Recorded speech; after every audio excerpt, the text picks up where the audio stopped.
तो हेलो दोस्तों, स्वागत है आप सभी लोगों का हमारे यूट्यूब चैनल सम्राट अकेडमी में। तो दोस्तों, मेरा नाम आकाश और मेरे प्यारे विद्यार्थियों, इस वीडियो में हम बात करने वाले हैं क्लास 10 के बायोलॉजी के 5 महत्वपूर्ण प्रश्न, वो जो कि 2022 बोर्ड एग्जाम में आने के सबसे ज़्यादा चांसेस रहेंगे, क्योंकि हर साल वे प्रश्न हमेशा रिपीटेड होते हैं। वो प्रश्न में डिस्कस करने वाला हूँ। अगर वीडियो को देख लेते हैं तो 5 में से कम 2 या 3 प्रश्न आपके 2022 बोर्ड एग्जाम में आएगा। आपको ये लिख लीजिए 100%।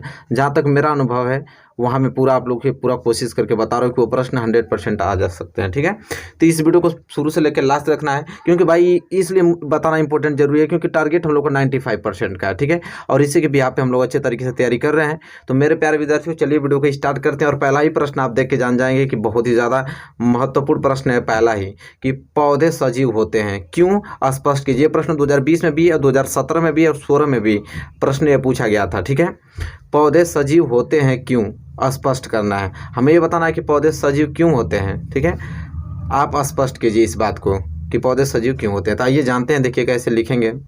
तो एक एक बात को आराम से समझेंगे और ठीक है, और नोट करते चलिएगा। एक भी क्वेश्चन को मिस नहीं करना है। पहला नोट कीजिए, पौधे सजीव होते हैं क्यों, स्पष्ट कीजिए।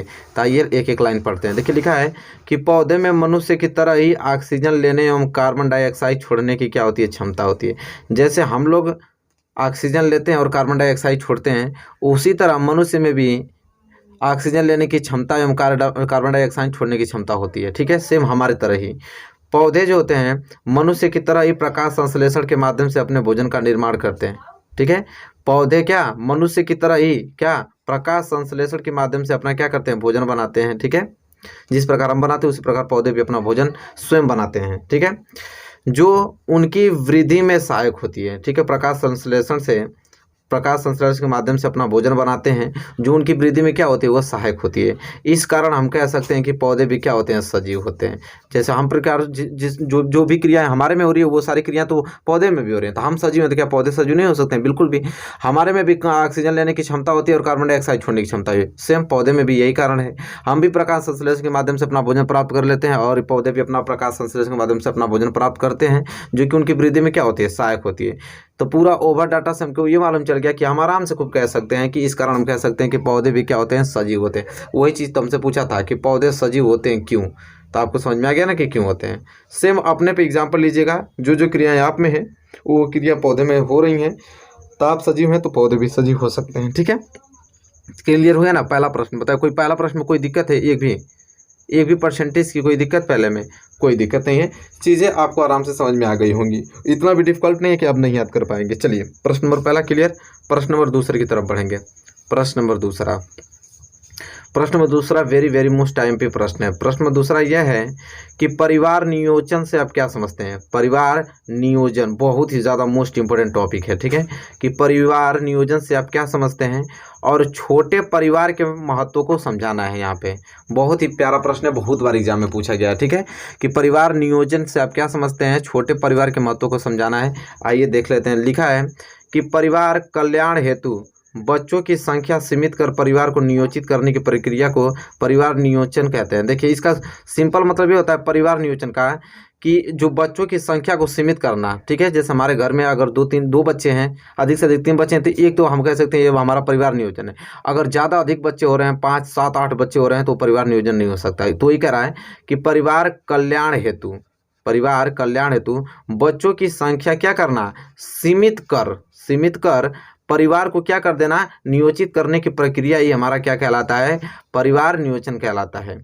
यदि परिवार में बच्चों की संख्या क्या होगी, सीमित होगी। यदि परिवार में बच्चों की संख्या सीमित होगी तो वह परिवार अधिक क्या होगा, सुखी जीवन तथा अच्छा रहन सहन रख सकेगा। मेरे प्यारे विद्यार्थियों, अगर आपके ही घर में 2 बच्चे रहेंगे तो आप उसको आराम से सारी सुविधाएं दे सकते हैं। उनके पढ़ाई लिखाई का खर्चा, उनके कपड़े वपड़े का खर्चा, सारी चीज़ उठा सकते हैं। लेकिन वही अगर 10 बच्चे रहेंगे तो क्या कर पाएंगे? ऐसा तो कभी नहीं कर पाएंगे। तो परिवार नियोजन उसे कहते हैं कि आपके अपने परिवार में बच्चों की संख्या को सीमित कर परिवार को नियोजित करने की प्रक्रिया हमारा परिवार नियोजन कहलाता है। और जाहिर सी बात है कि यदि परिवार में बच्चों की संख्या अगर सीमित होगी तो जाहिर सी बात है कि वह परिवार अधिक सुखी जीवन पूर्वक अपना जीवन व्यतीत कर सकता है। ठीक है, तो आई होप आपको दूसरा प्रश्न भी अच्छे तरीके से क्लियर हो गया होगा, कोई भी डाउट नहीं होगी। प्रश्न नंबर दूसरे में भी बहुत ही प्यारा प्रश्न है कि परिवार नियोजन से आप क्या समझते हैं, छोटे परिवार के महत्व को समझाइए। तो इतना ही बस आपको लिखना, बहुत ही प्यारा प्रश्न है। ठीक है, याद होना चाहिए आप लोगों को। प्रश्न नंबर दूसरा था ना, क्लियर हो गया ना। प्रश्न नंबर तीसरे की तरफ बढ़ते हैं। आइए देख लेते हैं प्रश्न नंबर तीसरा। बहुत ही ज़्यादा, जितना प्रश्न बताऊंगा अपना 5 प्रश्न, पाँचों महत्वपूर्ण है। 5 तो याद करके ही आपको जाना है बायोलॉजी में। ये पांचवा प्रश्न यह है कि निषेचन क्या है। देखो बहुत ही महत्वपूर्ण टॉपिक है। निषेचन क्या है, बाह्य एवं आंतरिक निषेचन में क्या बताना है आपको, अंतर भी बताना है। पहली बात तो हमें बताना है कि निषेचन क्या है, और बाह्य एवं आंतरिक निषेचन में हमको अंतर भी स्पष्ट करना है। तो आइए देख लेते हैं। लिखा है युग्मकों। युग्मकों मतलब क्या होता है, युग्मक मतलब जोड़ा। तो एक नर रहेगा और एक मादा, एक लड़का एक लड़की, ठीक है। तो युग्मक मतलब नर एवं मादा के संलयन को, उनके मिलने को हम क्या कहते हैं, निषेचन कहते हैं। तो आप लोग जानते हैं युग्मों जिसमें एक नर रहेंगे एक मादा रहेंगे, उनके संलयन को हम क्या कहेंगे, निषेचन कहते हैं। जब निषेचन मादा जंतु के शरीर के बाहर होता है, जब निषेचन जो होता है वो मादा जंतु के क्या होता है, शरीर के बाहर होता है, तो इसे बाह्य निषेचन कहते हैं। ठीक है, सिंपल। जब जाहिर बात है कि जब निषेचन मादा जंतु के क्या रहेगा, शरीर के बाहर रहेगा, तो इसे बाह्य निषेचन कहेंगे। और यहाँ पे लिखा है कि इसके विपरीत, इसके विपरीत मतलब कि उसके अगर अंदर रहेगा, यदि निषेचन मादा जंतु के क्या रहेगा, शरीर के अंदर होगा, तो इसे क्या कहेंगे, हम आंतरिक निषेचन कहेंगे। बस बात क्लियर हो गया।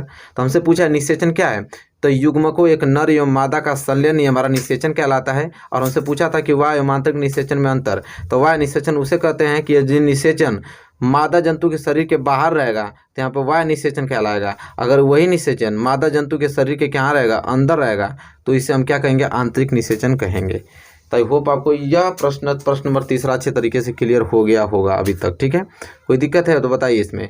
हमको तो नहीं लगता है कि कोई दिक्कत है, आप भूलेंगे भी नहीं। ठीक है, बहुत प्यारा प्रश्न है। अगर प्रश्न नंबर तीसरा आपने अच्छे तरीके से समझ लिया तो हम बढ़ेंगे अगले प्रश्न की ओर, प्रश्न नंबर चौथे की ओर, और उसे देखेंगे क्योंकि वो भी प्रश्न महत्वपूर्ण है। ठीक है, अब प्रश्न नंबर चौथा, छोटा ही प्रश्न लेकिन बहुत ही ज़्यादा तगड़ा है, क्योंकि ये प्रश्न बहुत बार आ चुका है। ठीक है, और छोटा भी है, याद भी होगा आप लोगों को।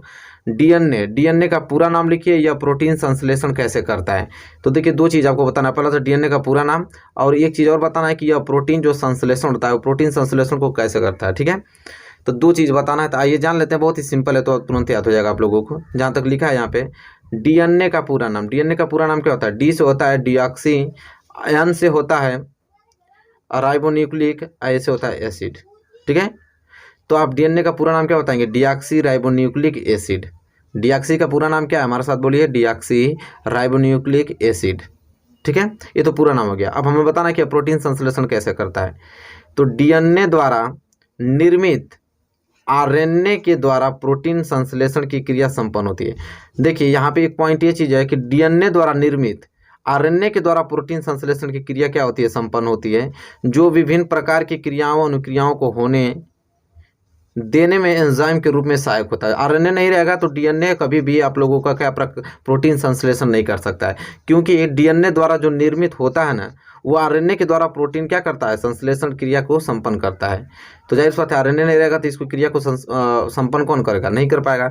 तो आरएनए के बिना डीएनए कभी भी प्रोटीन संश्लेषण नहीं कर सकता है। लिखा है जो विभिन्न प्रकार की क्रियाओं एवं अनुक्रियाओं को होने देने में क्या करता है, एंजाइम के रूप में सहायक होता है। ठीक है, तो आई होप आपको क्लियर ये प्रश्न हो गया होगा क्वेश्चन नंबर 4। कोई डाउट है तो बताइए इसमें, एक भी चीज़ की डाउट है क्वेश्चन नंबर 4 में। हमको नहीं लगता है कि क्वेश्चन नंबर 4 में कोई भी डाउट होगा, क्योंकि हमसे सिंपल डीएनए का पूरा नाम पूछा है। तो डीएनए का पूरा नाम डीऑक्सीराइबोन्यूक्लिक एसिड, और यह प्रोटीन संश्लेषण कैसा करता है, तो डीएनए द्वारा निर्मित जो आरएनए के द्वारा प्रोटीन संश्लेषण की क्रिया को क्या कर देता है, यह संपन्न कर देता है, जो विभिन्न प्रकार की क्रियाओं एवं अनुक्रियाओं को होने देने में क्या होता है, एंजाइम के रूप में सहायक होता है। बस चलिए क्वेश्चन नंबर 4 क्लियर, इतना ही नोट करना आप लोगों को। Question number 4 clear, question number 5 की तरफ बढ़ेंगे। अब क्वेश्चन नंबर 5 इस स्लिप में आपको मिलेगा, जो कि बहुत ही ज़्यादा वेरी मोस्ट आईएमपी प्रश्न है, क्वेश्चन नंबर 5। अब क्वेश्चन नंबर 5 क्या बोल रहा है, इसको थोड़ा ध्यान से आप लोग समझिएगा। कह रहा है कि अलैंगिक जनन की अपेक्षा लैंगिक जनन के क्या लाभ है। अलैंगिक जनन की अपेक्षा जो हमारा लैंगिक जनन होता है उसका क्या लाभ होता है। ठीक है, तो आइए जान लेते हैं कि अलैंगिक जनन की अपेक्षा लैंगिक जनन के क्या लाभ हैं। तो उत्तर में आपको लिखना है अलैंगिक जनन की अपेक्षा लैंगिक जनन के निम्नलिखित लाभ हैं, क्योंकि यह प्रश्न बहुत बार पूछा गया था, इसलिए मैं इसको बता रहा हूँ, बहुत बार एग्जाम में आया। ठीक है, तो लैंगिक जनन की अपेक्षा लैंगिक जनन के निम्नलिखित लाभ हैं, कौन कौन है, तो मात्र 3 ही लाभ आपको बताऊंगा, सारी चीज़ें क्लियर हो जाएंगी। पहला है कि लैंगिक जनन से जनन संतति में विविधता आती है। पहला पॉइंट यह कि लैंगिक जनन से हमारे उस जनन संतति में क्या आता है, विविधता आती है। ठीक है, विविधता आती है। और दूसरा लाभ ये होता है कि जीन के नए युग्मक बनते हैं। इससे क्या होता है, जीन के नए युग्मक बनते हैं, जिसके कारण क्या आनुवंशिक विविधता का क्या होता है, विकास होता है। ठीक है, जीन के नए युग्मिक बनते हैं और जिसके कारण आनुवंशिकता विविधता के क्या होता है, यहाँ पे विकास होता है। दूसरा लाभ। तीसरा लाभ क्या है कि नए जीवों के विकास में इसकी महत्वपूर्ण भूमिका होती है। जो नए जीव निर्मित होंगे उनके विकास में इसकी क्या होती है, महत्वपूर्ण क्या होती है, भूमिका होती है। तो यह अलैंगिक जनन की अपेक्षा जो लैंगिक जनन के यह लाभ है, तो लैंगिक जनन के यह लाभ है अलैंगिक जनन की अपेक्षा। तो आई होप आपको यह प्रश्न अच्छे तरीके से क्लियर हो गया होगा। ठीक है, तो यहाँ पे 3 ही पॉइंट है, 3 पॉइंट आपको अच्छे तरीके से नोट करना है और इन प्रश्नों को आपको अच्छे तरीके से याद करके जाना है। तो मेरे प्यारे विद्यार्थियों, यहाँ पे हमने कितना डिस्कस किया, 5 मोस्ट इंपोर्टेंट क्वेश्चन डिस्कस किया। इन्हें 5 को अगर आप तैयार कर लेते हैं तो 2 या 3 प्रश्न आना निश्चित है, क्योंकि वो प्रश्न बताएं जो कि सबसे ज़्यादातर पूछे गए हैं अब तक बोर्ड एग्जाम में। तो चलिए इन प्रश्नों को याद कर लीजिएगा और हम इसी तरह महत्वपूर्ण सभी विषयों का हमारे यहाँ चैनल पर चल रहे हैं क्वेश्चन, उनको ज्वाइन कीजिए, हमारे चैनल को सब्सक्राइब कर लीजिए और प्लेलिस्ट पे जाइए, 2022 बोर्ड एग्जाम लिखा होगा, वहाँ से क्लिक करके सारे वीडियोज़ को देखिए। चलिए मिलेंगे आपसे नेक्स्ट वीडियो में, तब तक के लिए धन्यवाद।